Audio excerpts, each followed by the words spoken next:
a comeback candidate who openly, repeatedly, and loudly promised disruptive change to a dysfunctional nation that was getting ready to catch fire and burn down like the neighborhoods of Pacific Palisades. Donald Trump was decisively elected by 90% of the counties in this nation.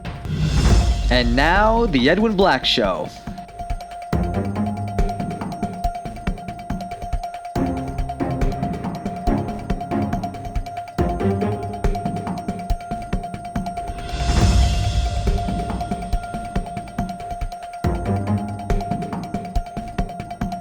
Sponsored by the Books of Edwin Black, available on Amazon and at booksellers worldwide. And now, here's Edwin. Welcome to the Edwin Black Show, coming to you every other week from Washington, D.C. Yes, it's our 6th season. Thank you for your loyal attention and your support as we traverse the flames of history and their reignition before our very eyes. We open today with a prayer for all our friends in the Los Angeles area who have been afflicted with flames and fires. And we also pray for our hostages, that they may all come back. And we pray for total victory by the IDF over evil. As well, we pray for wisdom and success for the administration of Donald Trump. Hello, I'm Edwin Black, investigative journalist, historian, and author of 225 editions in 40 languages in 190 countries worldwide, including IBM and the Holocaust, War Against the Weak, and the Farhud, as well as many other books. This is a show for opinion makers and decision makers, not mass clicks. So if you think our show's content is meaningful, spread the word throughout your most informed networks. Subscribe for free alerts at theedwinblackshow.com. And if you want to support our work, we need your assistance. Please visit theedwinblackshow.com/support. Your help, big or small, assures our complete and utter intellectual and uncensored journalistic independence. Go to theedwinblackshow.com/support and keep us independent. Today's episode is made possible and sponsored without any preconditions, requests, or stipulations by members of the medical community of Metro Washington, D.C., and co-sponsored by two vital works, The Multi-Front War by Ken Abramowitz and Values That Shaped the World by author Faye Lincoln. If you'd like to honor someone with a sponsorship, contact us. That said, remember, I only speak for myself and for history. The same goes for my guests. Today, we welcome viewers from across America, including our 4 watch parties in the Villages, Newton, Mass., Chicago, and Tampa Bay, thanks to Harvey. Overseas, I see viewers logged on for most of our usuals: Australia, New Zealand, Germany, Austria again, Holland. I see Sweden, France, Italy, Spain, Poland, Great Britain, Canada, Mexico, Brazil, and Israel, plus other countries. If you have a question, place one short sentence in Zoom's QA feature. The Edwin Black Show, along with our YouTube site, is fast-growing and global, enjoying many scores of thousands of views. We speak frankly and without tremor to a fragmented world, seeking better understanding of our tormented past, our present very, very tense, and a turbulent future still uncertain. By the way, stay tuned for my special word of wisdom at the very end of the show, just before I sign off. Today, we start our Trump 2.0 coverage. I've studied political movements, and there's no way to describe what is happening in our country as anything other than revolutionary. A comeback candidate who openly, repeatedly, and loudly promised disruptive change to a dysfunctional nation that was getting ready to catch fire and burn down like the neighborhoods of Pacific Palisades. Donald Trump was decisively elected by 90% of the counties in this nation after securing major vote shares from almost every racial, ethnic, and social demographic. Now we are in a whirlwind. No one analyst can adequately report it all or explain it all, but our series Trump 2.0 will help you navigate a fraction of the key transformations we're witnessing in a political geyser of transformations that will impact you and what you value. First, I want to delve into an extraordinary case of prosecutorial misconduct committed by the Biden administration, one that many Americans may not heard of, and that is the strange imprisonment of think tank head Gal Luft. I and many in government and the Get Off of Oil leadership group know Gal Luft as among our sharpest policy thinkers. Luft has also been a scrupulous crusader for government accountability in all matters intersecting energy. More than 5 years ago, in March 2019, Luft met with 6 Department of Justice and FBI officials in Brussels to provide information about the Biden's financial transactions with CEFC. It's a Chinese energy company. And when Representative Comer's House committee was investigating the Hunter Biden transactions, Comer tried to meet with Luft. At that point, the Department of Justice suddenly charged Luft with an ambiguous violation of the Foreign Agents Registration Act, known as FARA. Luft is an Israeli American who sometimes lived in the Washington, D.C. area. Federal agents intercepted Luft at the Cyprus airport as he was flying back to Israel. On July 5th, 2023, the New York Post released a 14-minute recording by Luft saying he had details of the Biden family associates' ties to the corrupt Chinese company CEFC.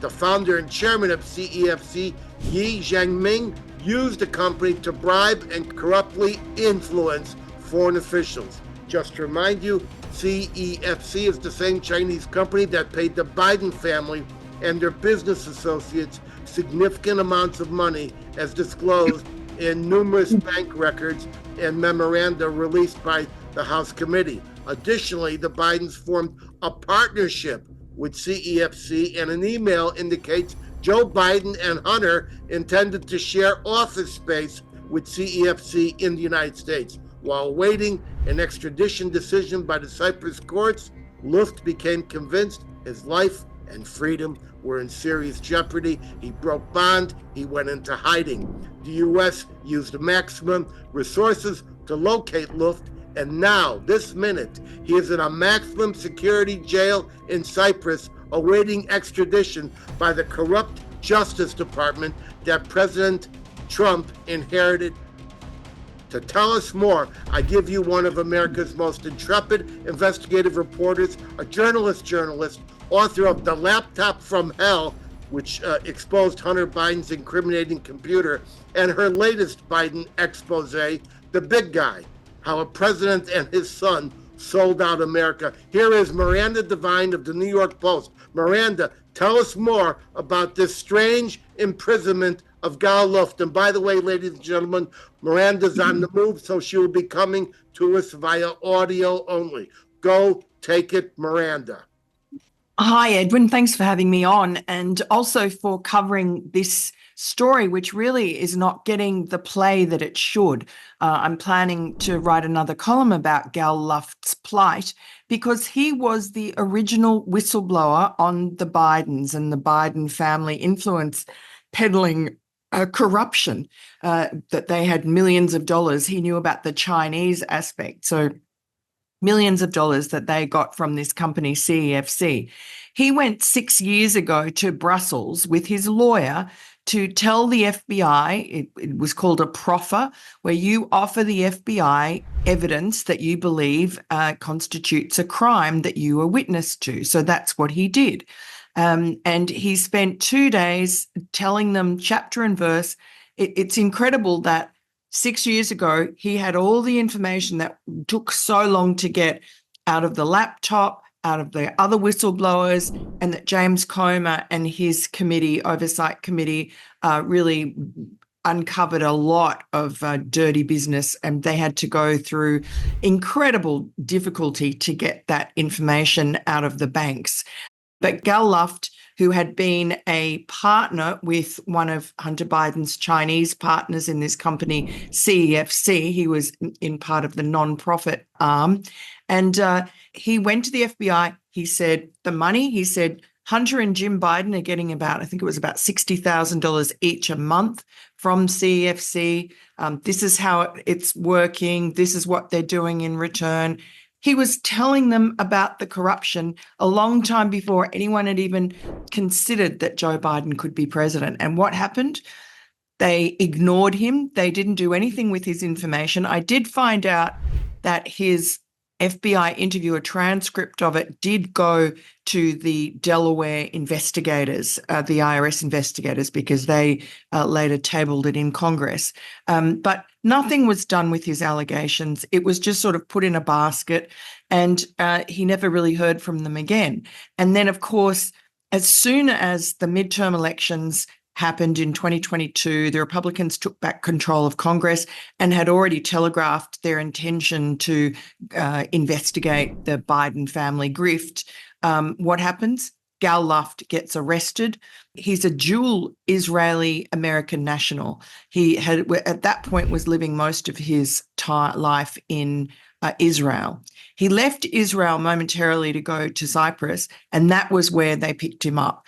They arrested him, indicted him, put him in jail in Cyprus pending extradition. And just at the time that James Comer was going to call him as a witness. And so that just killed off any idea of that. The Democrats were able to smear Gal Luft so that he would not be incriminating Joe Biden and I guess all the FBI deep staters that have covered up for Joe Biden.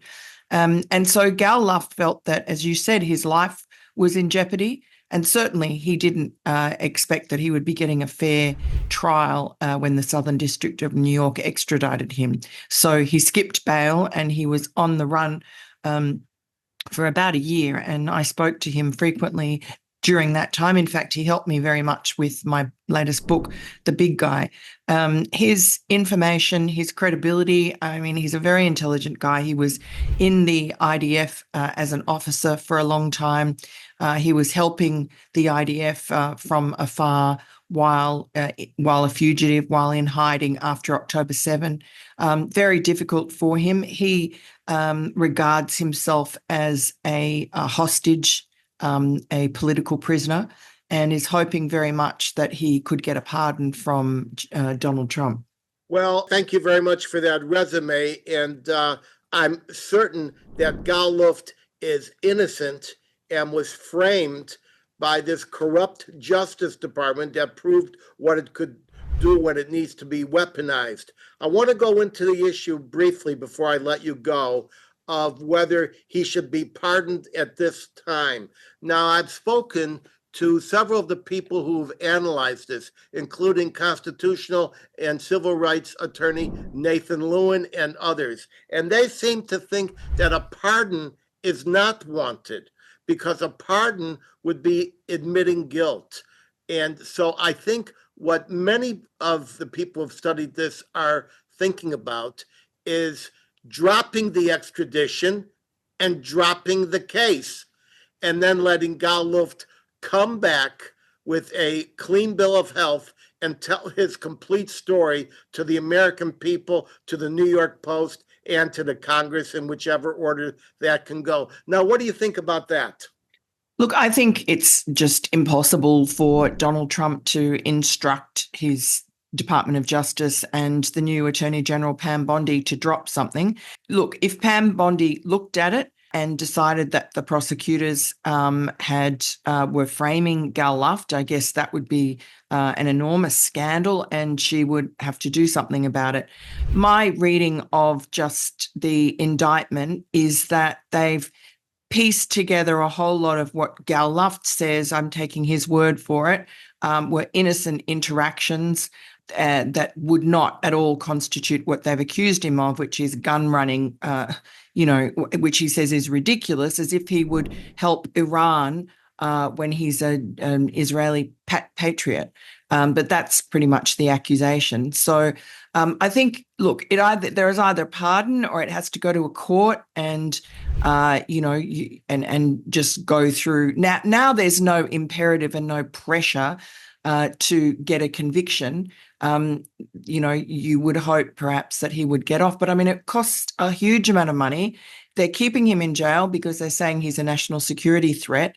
I think he was trying to delay the extradition until after the election. And, if I were he, I would just want a pardon. I think he's certainly wanting some sort of assistance because he's felt very much under siege and persecuted. And I mean, he's lost 2 years of his life basically on the lam and in jail in Cyprus, which is not pleasant.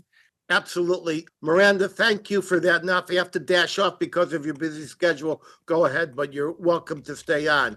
Now we move, ladies and gentlemen, to the Trump impact on Israel and American Jewry. Although the Democrats tried to gaslight us and tell us that Trump was a Hitler who hated Jews, we see that Trump is the most pro-Jewish and pro-Israel president ever elected. He has put into place the most pro-Israel team in American history, including Elise Stefanik at the corrupt United Nations, plus Secretary of State Marco Rubio, National Security Advisor Representative Mike Waltz, both of whom are prepared to back Israel to the hilt with weapons and diplomatic momentum. Ambassador to Israel Mike Huckabee loves the Jewish state and will not permit use of the fake territorial term West Bank, which was just a term invented after Jordan, which itself was invented by a Churchill memo.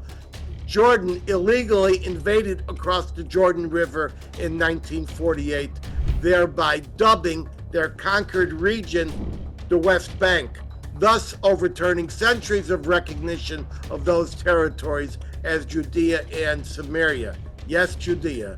The Jews are from Judea. The Arabs are from Arabia. Plus, decisively pro-Israel Defense Secretary Pete Hegseth, who openly backs killing every member of Hamas, not to mention Israel-loving emissaries Elon Musk and Stephen Witkoff, plus many others. Most importantly, Trump has dismissed and/or reassigned thousands of anti-American, anti-Israel deep state advisors, senior staffers, and others in the deep state.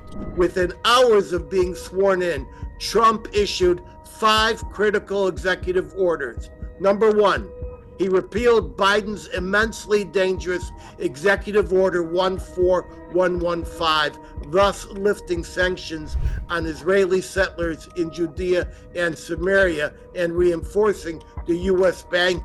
backing of Israel's sovereignty.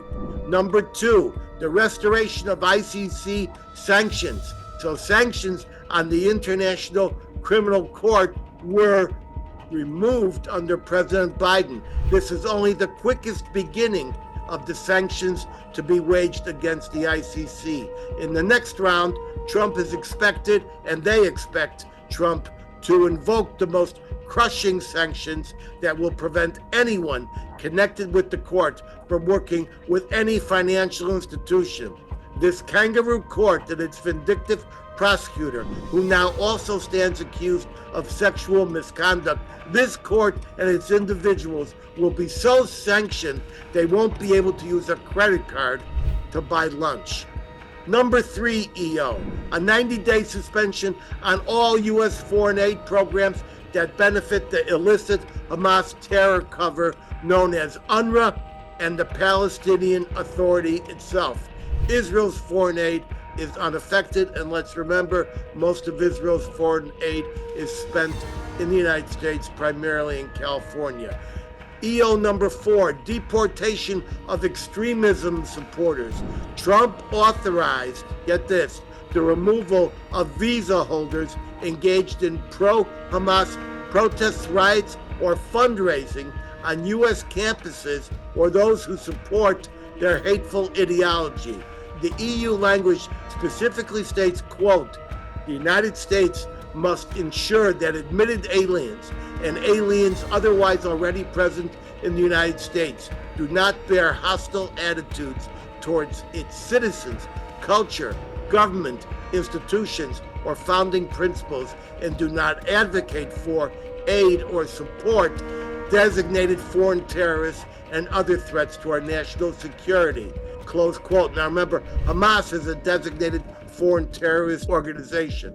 This means, ladies and gentlemen, that the visa-holding campus agitators will soon be removed from this country, and a list of the pro-Hamas agitators is now being forwarded to Homeland Security by several groups. Number 5, the weapons hold on Israel has been totally lifted, including those 2,000-pound bombs, the D9 minesweeping caterpillars, plus I understand certain other unmentionable items are immediately back on the table to be provided to Israel. And all this was only in the first hours. And now it seems that Saudi Arabia is readying a $600 billion investment, some say $1 trillion, in the United States as part of a deal to join the Abraham Accords and make peace with Israel. And I can assure you, from what I understand, only lip service will be paid to any so-called Palestinian state. But even before he was sworn in, Trump emissary Steve Witkoff arranged the hostage deal in Gaza. They're now coming home in painfully staggered groups. Over the past year, the year plus, Biden could not do it. His administration, which was staffed with pro-Hamas Jew haters and anti-Israeli sentiment, was determined to give Hamas a giant reward for their heinous massacres. That reward would be the two-state solution. Trump's pre-inaugural threats to unleash, quote, hell across the Middle East were taken seriously. A hostage deal is now in place, and Hamas now claims it is, quote, willing to work with the Trump agenda. But I can assure you the deal was widely criticized in the pro-Israel community and in Israel itself. It shook a lot of people who both support Trump and love Israel. Here to tell us more about where we are with this very complicated, excruciating deal is Jewish News Service Jerusalem Bureau Chief Alex Traiman. JNS is the most reliable and go-to source for Jewish and Israel news. Alex, where do we stand with the hostage deal, and what happens if it breaks down, as many suspect? And please, are you in Jerusalem, or are you really speaking from the Dead Sea right this moment? Coming to you live just meters away from the Dead Sea, the lowest place on earth, but a very healing and rejuvenating place at that. Edwin, it's great to see you. We all saw with jubilation the return of 3 of our dear hostages that had been in captivity over 450 days. And they are the first 3 as part of a phase 1 hostage release deal that would see 33 hostages released over a period of 6 weeks. We're expecting now to have another 3 hostages released at some point over this weekend. And in exchange for each group of hostages that's released, Israel is releasing an amount of prisoners, terrorists, from prisoners of war were taken in Gaza during the war, as well as prisoners, many of whom have blood on their hands for the committing acts of mass murder against Jews inside Israel itself, even before October 7th. In a clip of something like 30-1, we released this past week 90 terrorists in exchange for 3 girls. So you do have many people here, while very happy to get these 3 girls who have been suffering, innocent civilians, at the hands of Hamas for over 15 months, but an immoral deal, in that we are still negotiating with terrorists and giving the terrorists exactly what they wanted in exchange for taking the hostages to begin with, which is the prisoners that they wanted to release from jail. So while we're happy to get our hostages back, we have not shifted this paradigm where we've made it so painful that terrorists will think twice before taking hostages again in the future.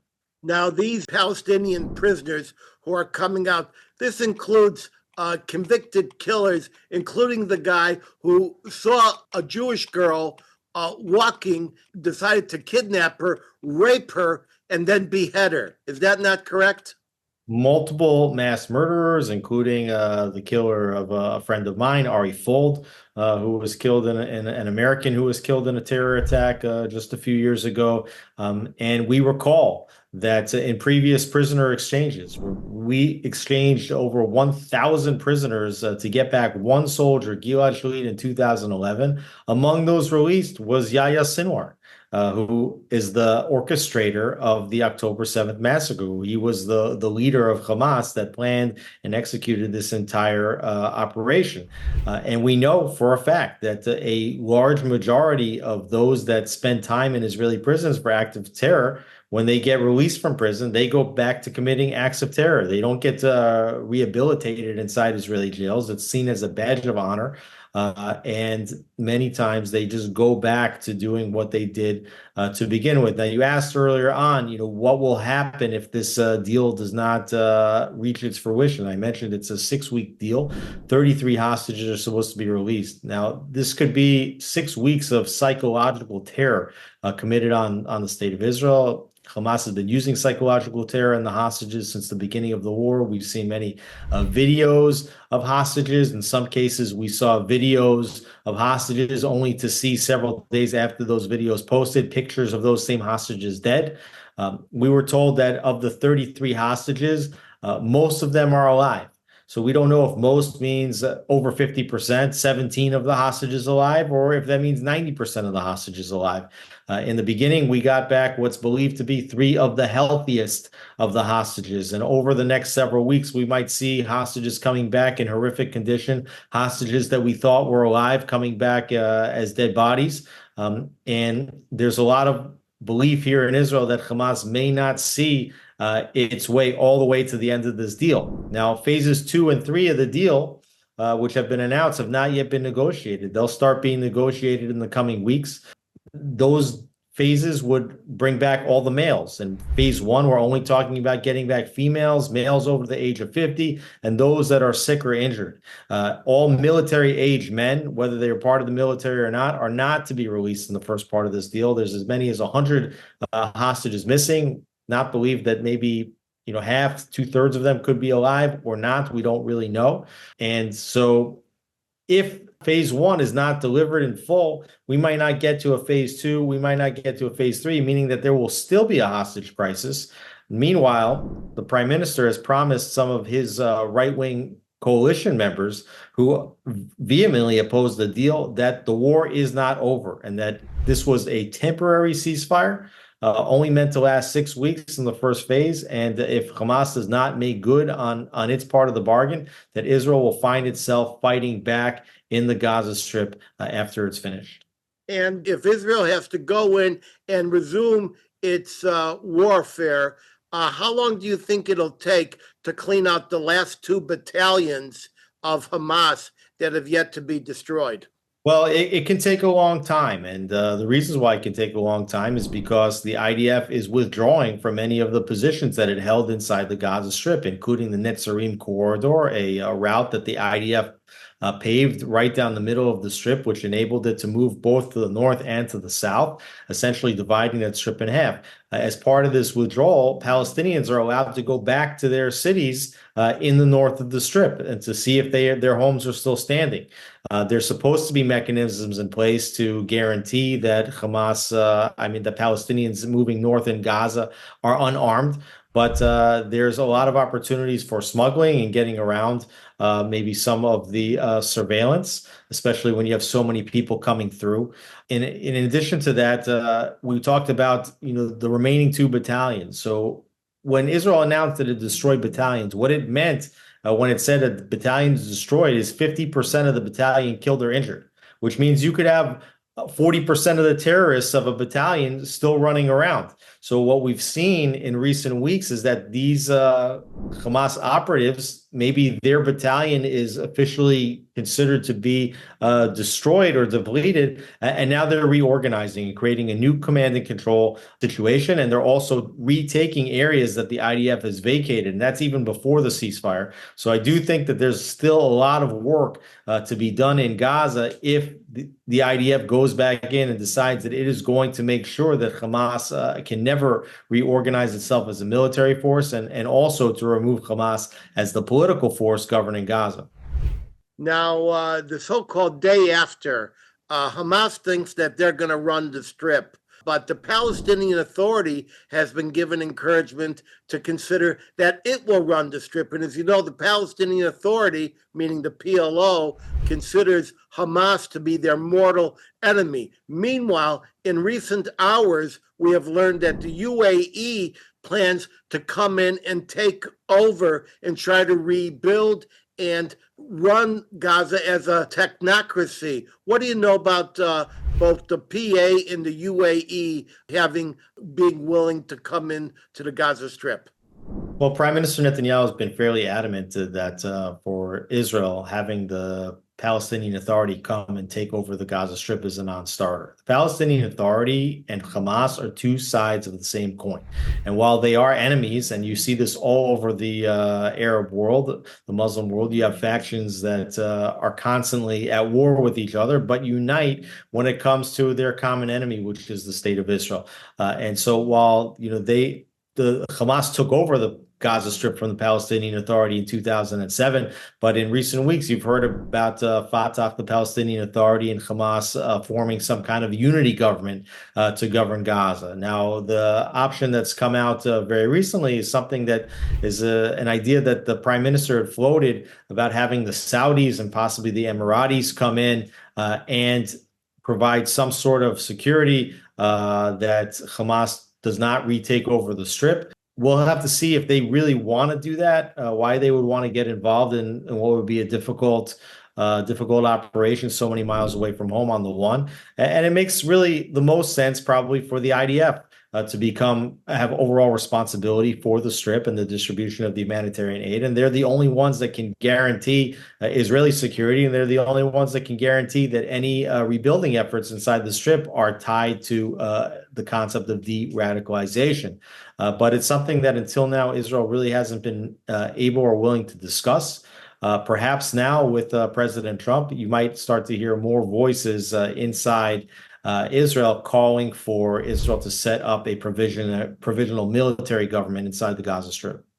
All right, now let's get to national security and domestic security. No one is better equipped to brief us than contributing editor and Newsmax analyst Clare Lopez. Now, Clare, although I want you to come on and discuss the security aspects that the Trump administration is pursuing, before you do that and give us your sit rep on defense and security, could you please explain to our viewers why the guys who are running Hamas and people like them do not actually believe in peace treaties? They only believe in hudnas, and why they follow certain of Muhammad's practices of deception when it comes to peace treaties. Take the screen, Clare. Well, thank you, Edwin. Glad to be with you. On that subject, of course, the Hamas jihadis are true believers and followers of Muhammad. And looking back in the Islamic history and scripture, they know that according to that scripture, Muhammad himself not only engaged in lying, which is totally lawful under Islamic law, but that in the year 628, Muhammad engaged one of the Jewish tribes that he was trying to eradicate from the peninsula at the time, but he wasn't strong enough to take over their stronghold. So what he did, Muhammad, according to the accounts in any case, he entered into a ceasefire agreement called a hudna, and it was to be for 10 years, and the agreement was finalized. But within 2 years, meaning by 630, this is current era, by 630, the Muslim forces felt themselves strong enough to just simply abrogate the Treaty of Hudaybiyah, as it was called, and to simply march in and take it over. And that's what they did. So ever after, it is, of course, mandatory for faithful Muslims to emulate the example of Muhammad, who is called the Ansar al-Kamil, or the perfect man, many times throughout the Quran, for example.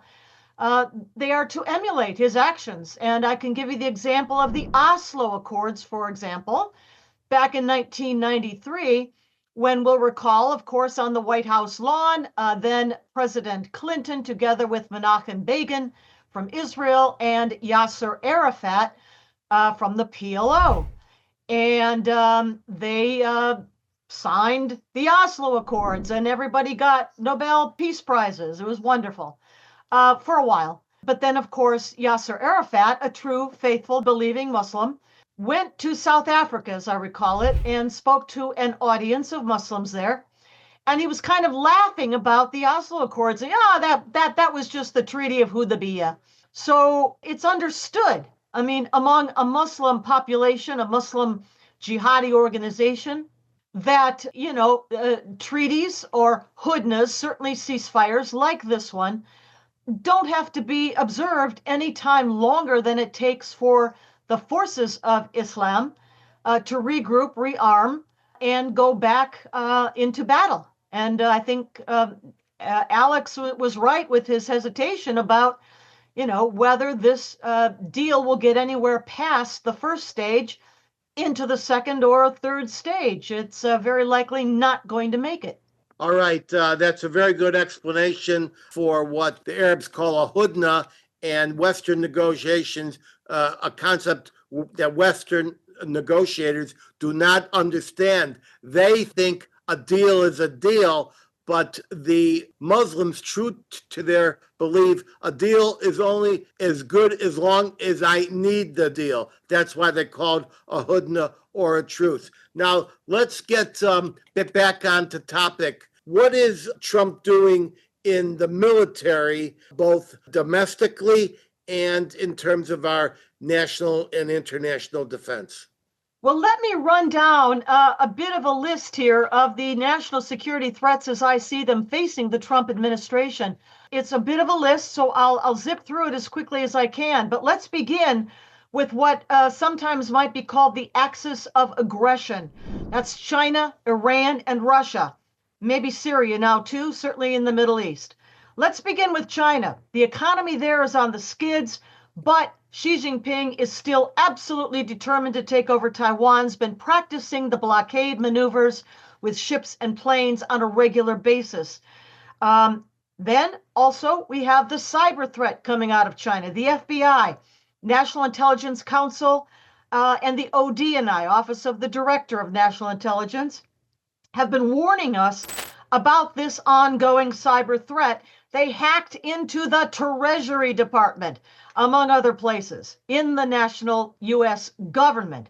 Add that threat to China's Communist Party and People's Liberation Army threat. They jointly run a very advanced, sophisticated biological warfare threat. Of course, we saw that with the SARS-CoV-2. And they also have a very serious chemical weapons threat with the fentanyl coming across our southern border. China working with the Mexican cartels on that. The Chinese will be wary now of Trump coming back to the Oval Office. Yes, certainly. And especially with the renewal of the sanctions that President Trump has threatened to use against China. But true as you were just saying, looking at things as a deal, transactional, President Trump has already reached out to Xi Jinping, invited him actually to his inauguration, but that was declined, but indicated a willingness to meet and talk with Xi again. Okay, let's move on to Iran.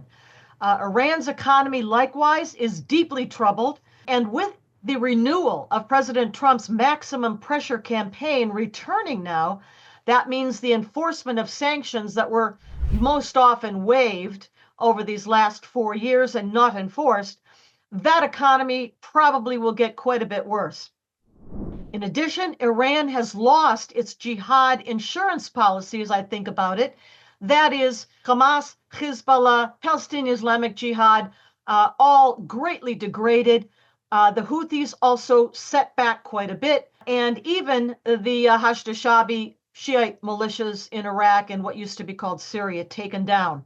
They have also lost their air defenses, specifically their S-300 air defense batteries that the Iranian regime got from Russia. Gone. And finally, the ouster of Bashar al-Assad from Damascus leaves Syria not just in chaos, but with the departure of the Russian forces, both naval and air defenses, out of Syria, what looks like now, that territory is basically open to the Israeli Air Force if and when it needs to overfly on a shorter route to get to Iran and its nuclear weapons sites. I think that's probably coming. Indeed, because Iran has lost all of these assets I just went through, it is accelerating its nuclear weapons program pell-mell. It basically, according to the regime's thinking, that's all it has left in order to hold on to power both domestically and to exert power regionally. But Israel knows. I think Israel is very well aware from its internal sources. I expect likely the Mujahideen internal resistance movement, where the regime is with regard to its warheads. Yes, I think they have a small handful of warheads and its missiles. And under international law, Israel has the right to anticipatory self-defense. I expect that may be likely coming up. Someone mentioned the transactional nature of the Trump thought process about dealing with nations and regimes like Iran's. His envoy for the talks that Alex was just talking about, the negotiations for the hostages and for a ceasefire, led by a real estate buddy of Trump's named Steve Witkoff, who seems to be a very nice man, actually. But however, his expertise is in deal making in real estate. That's where he and Trump both come from, out of New York City in particular. It seems likely or possible, at least now, that Trump may appoint Steve Witkoff to the Iranian portfolio. Now, if he does, I think that may be problematic. Witkoff, closely involved with Qatar, real estate deals with Qatar. He thinks everything is like a real estate deal, that they think like we think. Well, they don't think like we think. We just talked about the Hudna idea, the concept of what a ceasefire means to them, to us. It's not the same at all. And the question remains open, will the Trump administration agree to reopen Iran nuclear talks as the regime wants Trump to do, because that would stretch out the time that they have available to finish putting the finishing touches on their nuclear weapons and attaching their warheads to the nose cones of their missiles, instead of the Trump administration taking steps immediately to stop that nuclear weapons process going forward. Israel may need to do that in any case, with or without us, but I would certainly hope that the United States would back Israel, not boots on the ground, not weapons or armaments, but rather, yes, resupplying those things to Israel as needed. But in this case, I'm particularly thinking about having Israel's back at the United Nations, and particularly the United Nations Security Council. Okay, let's go to Syria. It's under new management, as we've mentioned. Hayat Tahrir al-Sham and that organization, jihadi, with roots back in Al-Qaeda, Jabhat al-Nusra, the Islamic State, led by Ahmed al-Shara. He is a jihadi, and I think it may even be likely or possible that his ambitions extend to a re-establishment, a revival of the Umayyad dynasty, which was centered in Damascus centuries ago. The minorities in what used to be called Syria, the Alawites, the Christians, the Druze, the Shiites, they're all under threat right now. Israel, though, is the ultimate target, and we've heard statements from leadership of the Hayat Tahrir al-Sham jihadis, including al-Shara himself, that Jerusalem is what they're after. Why does this matter to the United States so much? Well, because as we just found out kind of recently, we have around 2,000 troops still positioned in Deir ez-Zor, the northeastern province of Syria, and our troops already there have been under attack, along with the Syrian Defense Forces, made up of Kurds, with whom we fought, and they fought by our side against ISIS back in that time. Let's go to Russia real quick, and then we'll come home and talk about the domestic threat. Russia, very quickly. The economy and the military of Russia are devastated because of their war of aggression, invasion of Ukraine, which now is about 3 years ago. But the leadership of Russia, meaning Vladimir Putin, Sergei Lavrov, the foreign minister, Alexander Dugin, his, what do we call him? His Iago to Putin, or maybe we call him a Rasputin to Putin. Their statements, all of them, they indicate the firm intention by the leadership in the Kremlin to continue trying to destroy utterly Ukrainian sovereignty and to move on from there if we allow them to, if they're successful, to the Baltics, to Poland. They're already in Moldova, not a NATO member, but next door to Romania, which is a NATO member. And then we would be required by treaty, by NATO treaty, to step in and come to their defenses. The ambition of Russia, of Putin, of Dmitry Medvedev, and all of the above is explicitly, and they've stated this over and over again, to reestablish the Russian Empire, Soviet Union maybe. Okay, finally, let's bring this home. At home, the threat for the Trump administration, this is quite a litany, I know. Threat at home here is what I call the red-green axis. Communist and Marxist, the Reds, right? That alliance fell short on Inauguration Day, probably mostly due to the absolute freezing cold being experienced here in the Washington, D.C. metro area.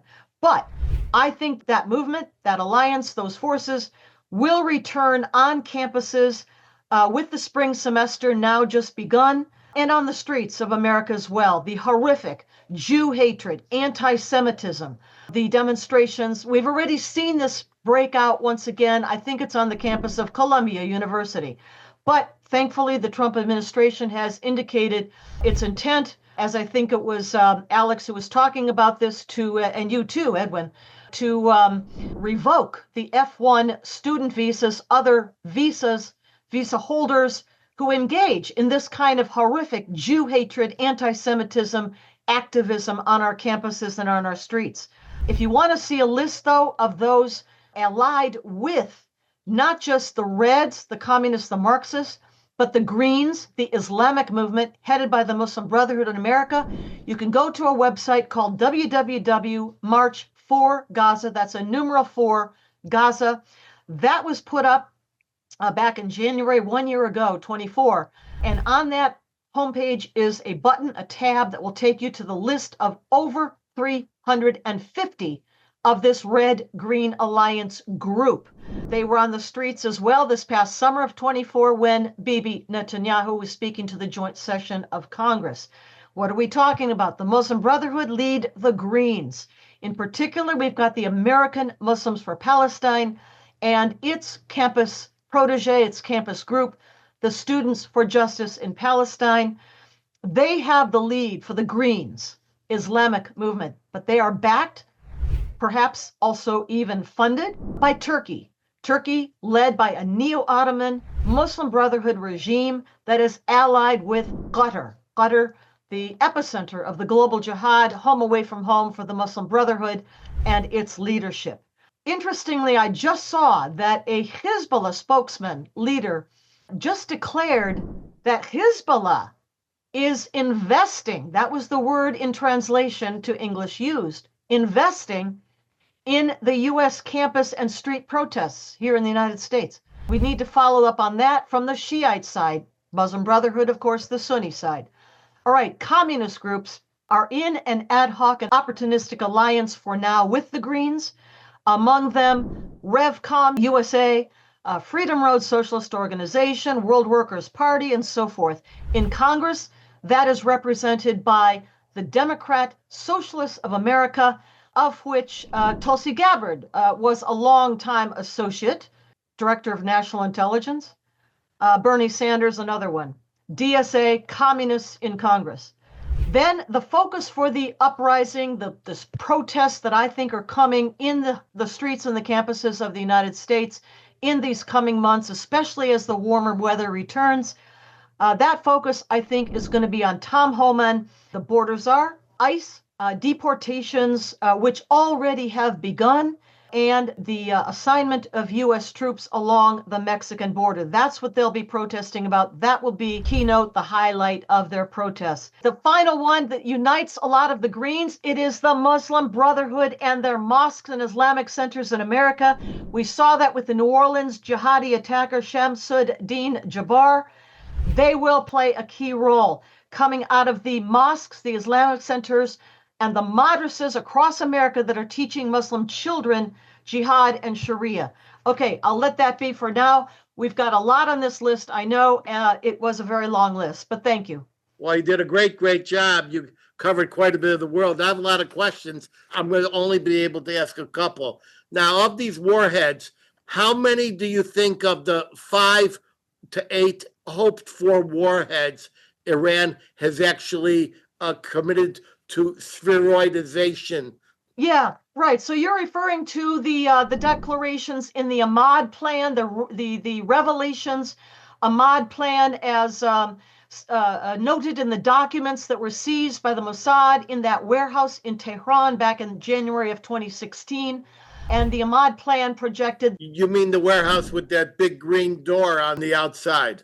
Well, I don't know what color the door was, but they got out an awful lot of documents and hard drives and computers and thumb drives and everything else.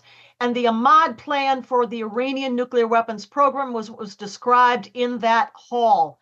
So I think, yes, the numbers you named, somewhere in the region of under 10, 5, 7, 8, something like that. But interestingly, in the international jargon, or I don't know, conventions of vocabulary, it's not called a weapon until the warhead is attached to the nose cone of the missile.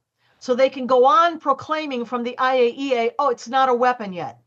Well, I think they do have those warheads. And the reason I think so is that in IAEA's own reporting, dating back especially to November of 2011, the governor's quarterly report for that quarter talks about advanced, not just the shaping, as you were saying, Edwin, of the pit, the metallurgy that goes into forming the pit of a nuclear warhead, but also the external multi-point explosions that need to take place to set off that implosion.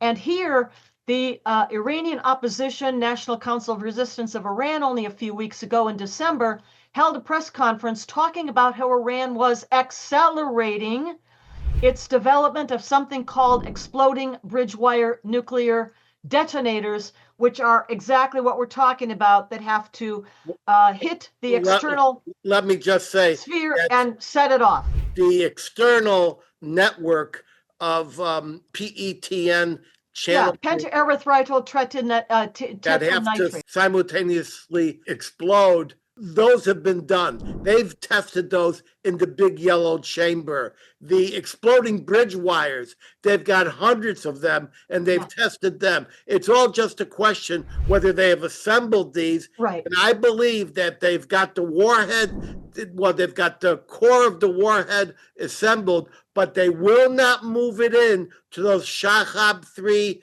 nose cones until the last minute, because they know that the minute they go in there, it'll be sensed by the United States, and then there will be an attack. Well, Israel will know. Israel will know, and it will have to make a decision at that point. Israel knows when the toilet paper runs out in the hall. Yeah, Okay. absolutely agree. We've got a lot of questions, and I've got to start with them because we're running out of time. Let me start with the first question here.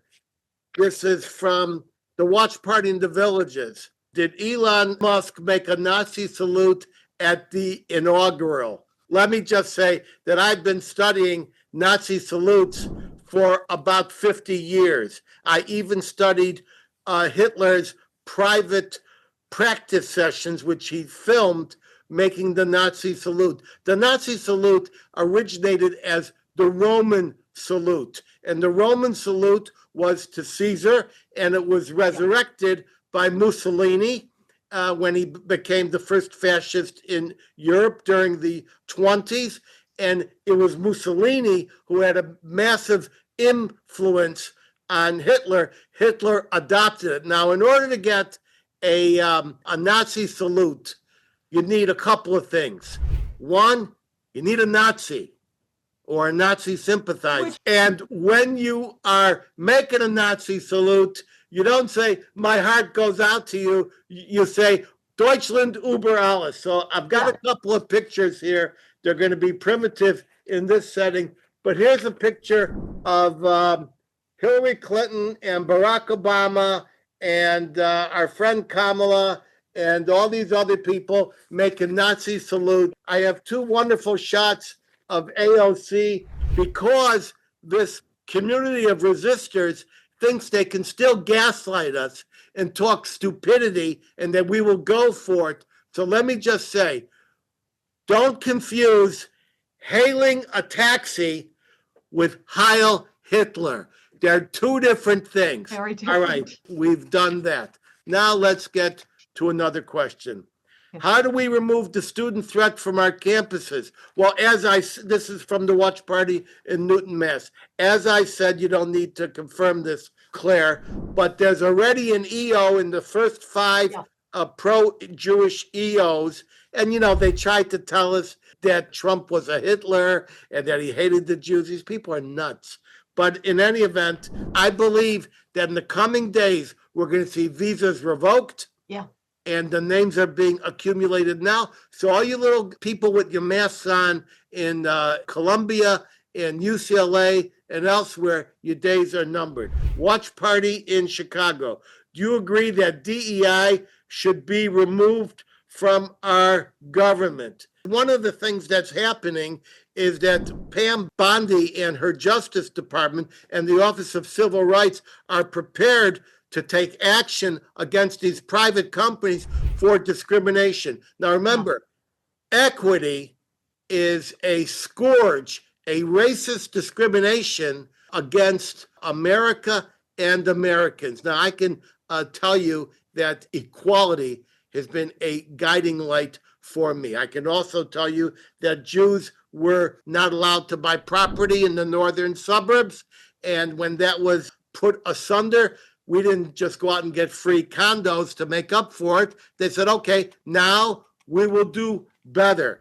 So I would just leave our listeners with the famous words of George Orwell in Animal Farm when he talked about the pigs declaring that all animals are equal, but some animals are created more equal. That's finished. We're on the meritocracy now, and people will be judged by what to me has always been a concept that I envision every hour of every day, which is Martin Luther King's statement of the content of your character. Let's go to question number 4. Suzanne and Teaneck. I'm confused about the birthright controversy. I did a little research, ladies and gentlemen. The birthright amendment is the 14th Amendment. And what it says is Section 1, all persons born or naturalized in the United States, that part we're all agreed on. But here's the mystery, and subject to the jurisdiction thereof are citizens of the United States and of the state wherein they reside. Now, this is interesting. This is interesting because it's been nothing but confused. I spoke to eminent attorneys such as Nate Lewin. I had my research team and myself headed up by Eve Jones do some research on this. And I want you to know it's a big confusion about what this means. Originally, it was to rectify definitively the scourge of British slavery, which was brought into the United States by the Brits with the assistance of the Arab slave trade and was retained to the point of the Civil War by the group that became the Democratic Party. They didn't want to give that up. They formed the Ku Klux Klan. And so we have the birthright. But it's always been unclear what it means. Now, I'll give you some examples. There was in 1898, now the birthright was 1868, but in 1898, the Wang Kim Ark decision in the Supreme Court held that a Chinese guy who was born in the United States of two real Chinese citizen parents was an American because he was born on our territory. But it took until 1924 to pass the Indian Citizenship Act to clarify that Native Americans are citizens of the United States. But there's still a lot of confusion. For example, we have certain groups of people who are born in the United States and who are considered not subject to American citizenship. For example, the children of diplomats. And we saw this play out. I've got it right here.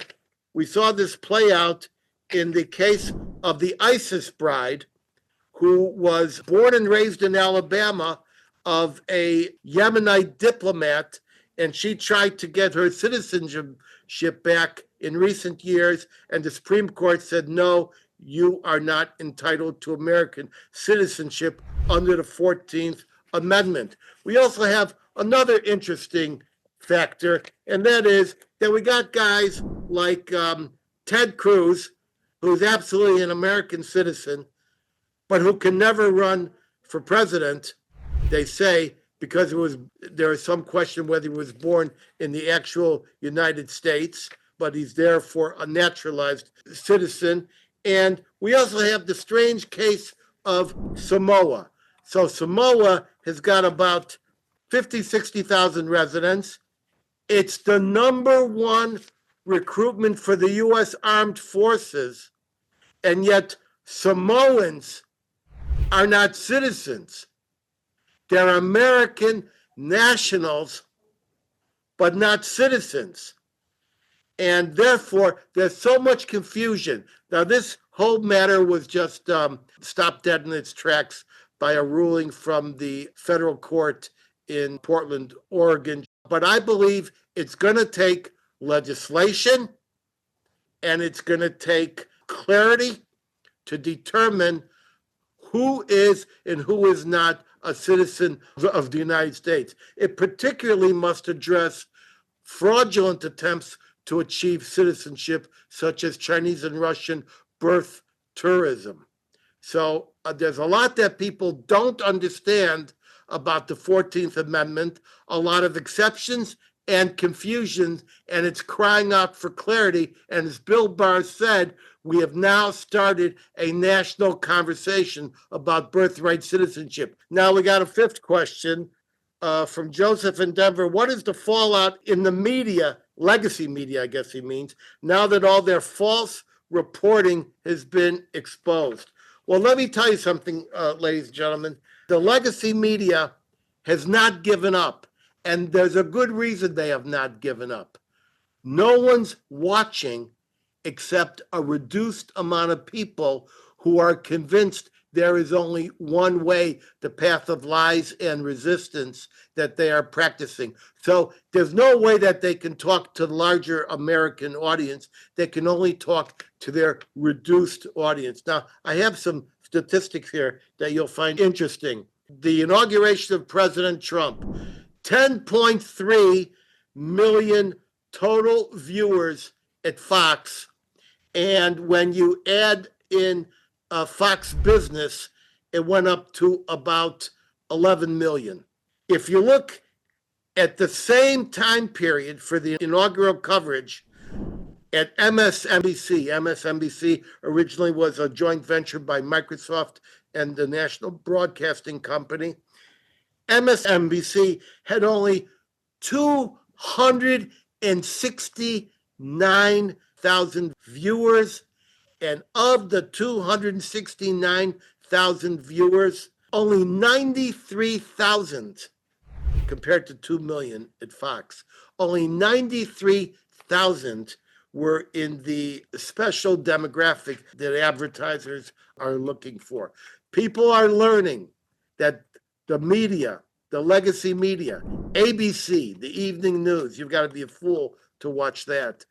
NBC, probably even worse.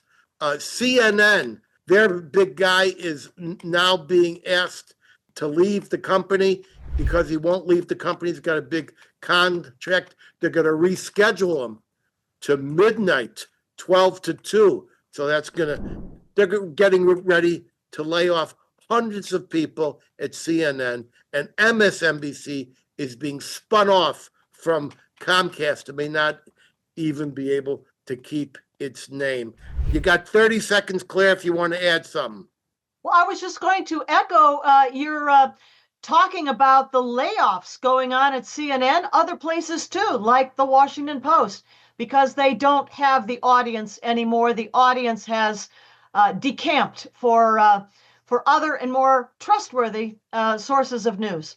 And as long as you bring up the Washington Post, remember at the Washington Post website, which used to dominate in the top half dozen, is now lost over the past 3 to 4 years of this anti-Trump Biden informational warfare. They've lost 87.3% of their audience. So that's about 90%. So what's left? Anyway, thank you, Claire. We're out of time. I want everyone to hold for my closing word of wisdom just 2 minutes away. But first, I want to thank my very knowledgeable guests who shared their wisdom and took time from their busy schedules. I mean, Miranda Devine in New York, Alex Traiman at the Dead Sea, no less, in Israel, and Clare Lopez here in Washington. I also thank my talented international team, including the brilliant Eve in New Jersey, Holly in Nashville, Rebecca in the Philippines, Christine in Indiana, as well as many others in numerous additional cities around the world. My team, each of them, is comprised of very dedicated people. We all owe them. I'll see everyone back here in 2 weeks at 3 p.m. Eastern. You want to be a friend of The Edwin Black Show, go to theedwinblackshow.com/support. Keep me independent. You want to hear me in person? Watch my website for events. Consult my events page at edwinblack.com. Until then, head over to any Barnes & Noble in the USA or any Amazon, Walmart, iTunes Books, Google Books, Kobo, or Audible.com platform in 190 countries across this roiling, toiling, boiling planet, where you can find any of my 225 book editions, such as IBM and the Holocaust and Banking on Baghdad. You want an autographed copy? No problem. Hit edwinblack.com and click books. Get access alerts to participate live in future shows at theedwinblackshow.com. You'll see a much enhanced and exquisitely produced version of this show in about a month and prior episodes by subscribing to our YouTube channel at The Edwin Black Show and click that notification button, like tens of thousands of others. You will love them. We put new ones up each week, produced by a bold international crew. Follow me at Edwin Black Book on X as well as Facebook. And now for my closing word of wisdom. If you think you are bad, you are not. Only the good wonder if they are bad. The bad never wonder if they are bad. Those who worry they are bad, trust me, you are not. I'm zooming out from our nation's capital. Bless all of you. Pray for what is unfolding before our very eyes.